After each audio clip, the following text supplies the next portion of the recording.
Selamat malam, salam sejahtera. Terima kasih karena bersama dengan saya di Nazlin Unity Channel. Isu yang paling hangat malam ini, Pelik Hadi salahkan Anwar, tapi tidak salahkan Mahathir. Itu ulasannya. Nak tahu apa ulasan seterusnya? Jangan lupa tinggalkan komen Anda. Sila tekan butang subscribe. Tekan butang subscribe itu percuma. Seorang penganalisis politik dan juga tokoh negarawan Malaysia mengatakan, Pelik Hadi salahkan Anwar tapi tidak Mahathir. Itu yang dikatakan oleh Agus. Kenyataan dibuat Presiden PAS Abdul Hadi Awang semalam yang menyalahkan Anwar Ibrahim sebagai punca masalah dihadapi Kelantan adalah merisaukan, kata Jabatan Komunikasi Komuniti JKOM. Menurut Ketua Pengarahnya Muhammad Agus Yusuf, melalui kenyataan dibuat itu, Abdul Hadi menyalahkan Anwar semata-mata selepas mengaitkan isu tersebut dengan jawatan ahli Parlimen Tambun itu sebagai Menteri Keuangan. Kata Agus, Anwar hanya menjadi Menteri Keuangan pada tahun 1991 sehinggalah dipecat dari parti dan kerajaan pada 2 September 1998 serta menjadi Perdana Menteri baru 6 bulan iaitu sejak 24 November tahun lalu. Tapi yang peliknya, kenapa Presiden PAS tidak mempersalahkan Dr. Mahathir Mohamad yang menjadi bos kepada Anwar pada tahun 1991? Mengapa tidak dipersalahkan juga Menteri Keuangan sebelum dan selepas Anwar pada tahun 1998? Katanya dalam kenyataan yang dimuat naik di media sosial hari ini. Semalam Abdul Hadi menuding jari kepada Anwar kerana didakwanya menjadi punca kerajaan Kelantan dan negeri lain yang ditadbir PAS disekat daripada menerima bantuan pusat. Katanya kesukaran tersebut berlaku ketika PAS gigih berusaha menunaikan tanggungjawab sebagai kerajaan. Akan tetapi PAS menghadapi banyak sekatan oleh kerajaan pusat bermula dengan Kelantan sejak zaman Perdana Menteri sekarang menjadi Menteri Keuangan sehingga kini, kata beliau lagi. Menurut Agus, dia berasa pelik melihat bagaimana PAS cuba menyelesaikan isu di Kelantan apabila parti itu menjadi kerajaan pusat antara tahun 2020 dan 2022 lalu. Saya pelik selama 33 bulan semasa menjadi kerajaan pusat, apa yang PAS buat untuk bantu Kelantan? Adakah bersuara menuntut hak Kelantan? Usahakan bersuara. Kes royalti minyak yang sedang dibicarakan di mahkamah pun ditarik balik, kata beliau.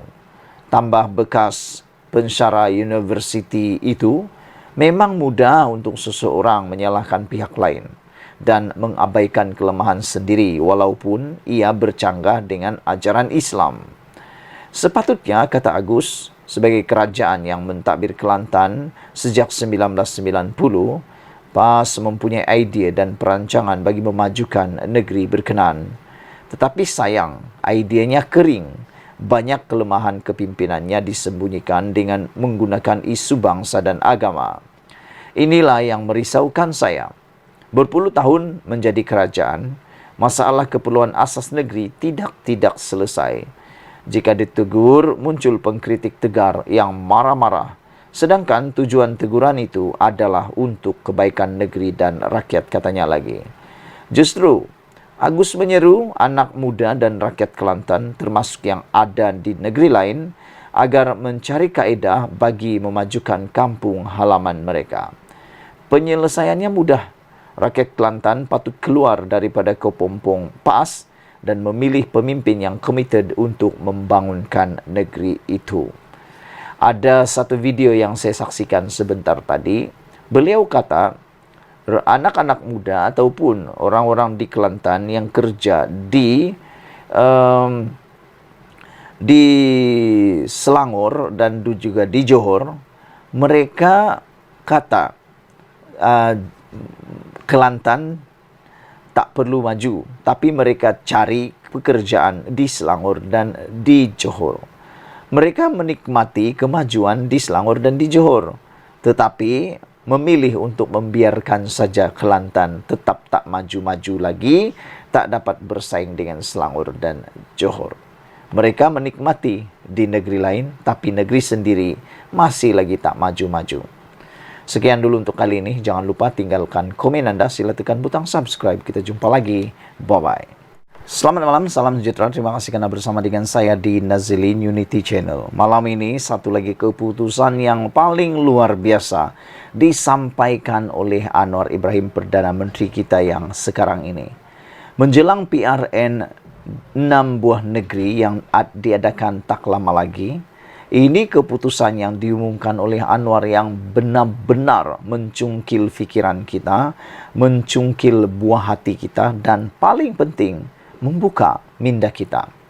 Ini apabila Anwar Ibrahim kata, dan saya sendiri setuju dengan apa yang dikata oleh Anwar Ibrahim ini, yaitu jangan mengundi tanpa berfikir. Bercakap tentang mengundi, ramai orang di Malaysia ini mengundi tanpa berfikir. Mereka kebanyakannya menggunakan emosi. Ada juga yang paling teruk adalah menggunakan pengaruh yang luar tanpa memikirkan pengaruh-pengaruh yang sepatutnya. Antaranya ialah kekayaan, uang, pangkat dan sebagainya. Mereka ingat apa yang mereka dapat dalam masa pilihan raya dan kempen itu mereka akan dapat. Dan ada juga yang terpengaruh dengan janji-janji manis para calon.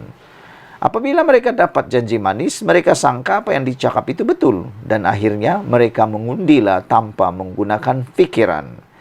Jadi saya sangat setuju apabila Perdana Menteri kita Anwar Ibrahim menyarankan dan menyeru, mencabar semua rakyat Malaysia supaya kali ini mengundilah dengan guna fikiran. Jangan guna emosi, apalagi dengan menggunakan sentimen semata-mata. Kerana ada orang yang kebanyakannya pandai bercakap tapi tak pernah membawa apa-apa kemajuan, perubahan kepada diri ataupun tempat mereka. Golongan muda tidak boleh menjadikan hak sebagai pengundi di negara ini dengan memberikan undi tanpa berfikir dan menilai kesannya kepada mereka, kata Datuk Seri Anwar Ibrahim. Perdana Menteri berkata, sebagai golongan yang bakal memimpin negara pada suatu masa nanti, anak muda perlu mempunyai nilai dan dalam idealisme termasuk dalam percakapan dan amalan. Jelasnya, tindakan menggunakan hak mengundi tanpa mengambil kira kesan kepada masa hadapan hanya akan menyebabkan kerugian apabila pihak yang melakukan penyelewengan dipilih menjadi pemimpin. Inilah yang paling menakutkan kita.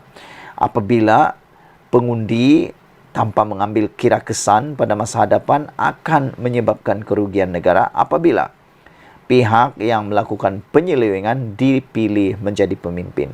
Saya tertarik apabila Anwar Ibrahim kata, semua perkara dia pernah dituduh, pernah digelar dan beliau sanggup menghadapi semuanya itu. Tapi ada satu-satunya gelaran yang tak pernah Anwar dapat lagi, yang sudah diperoleh oleh pelbagai orang dan pelbagai bekas-bekas menteri dan Perdana Menteri, yaitu pencuri uang, pensakau atau perompak wang negara, kata Anwar Ibrahim. Menambah lanjut, Anwar Ibrahim kata, anak muda kena ada nilai dan idealisme. Bukan anak muda yang mempertahankan penyelewengan. Orang yang ada nilai tidak melakukan penindasan dan pemerasan, kata beliau. Apa juga tindakan yang diambil anak muda, termasuk dalam kuasa politik, kena fikir dahulu. Saya nanti nak kerja mana? Gaji berapa? Gunakan hak memilih dengan berfikir, kata beliau lagi. Ada kata undi Anwar nanti orang Cina berkuasa, Islam akan dibenamkan. Itu tak betul kalau kita percaya. Maknanya kita tertipu dengan propaganda politik. Kena ada alasan dan hujah. Sebab itu anak muda mesti dilatih untuk berfikir, kata Anwar lagi. Beliau berkata demikian ketika menghadiri sesi santai petang dan dialog bersama Perdana Menteri di Kolej Vokasional Langkawi di sini hari ini.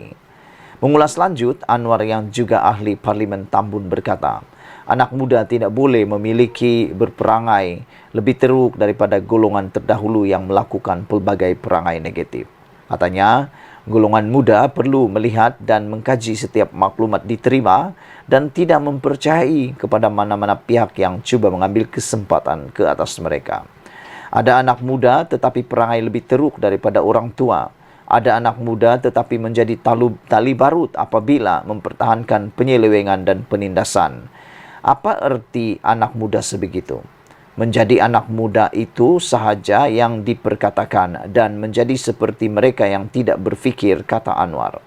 Anak muda yang kita mahu mesti ada nilai dari segi keyakinan dan minat, hendak bawa perubahan, minat dalam menimba ilmu, minat dan cita-cita membuat kebaikan. Itu yang disebut idealisme, kata Anwar lagi. Saudara, itulah dia satu lagi keputusan yang paling saya suka apabila Anwar Ibrahim mengatakan jangan mengundi tanpa berfikir. Sebelum kita berpisah, apa pendapat Anda tentang keputusan ataupun Anwar Ibrahim punya idea ini? Adakah Anda setuju? Saya setuju. Bagaimana Anda? Kita jumpa lagi. Bye-bye.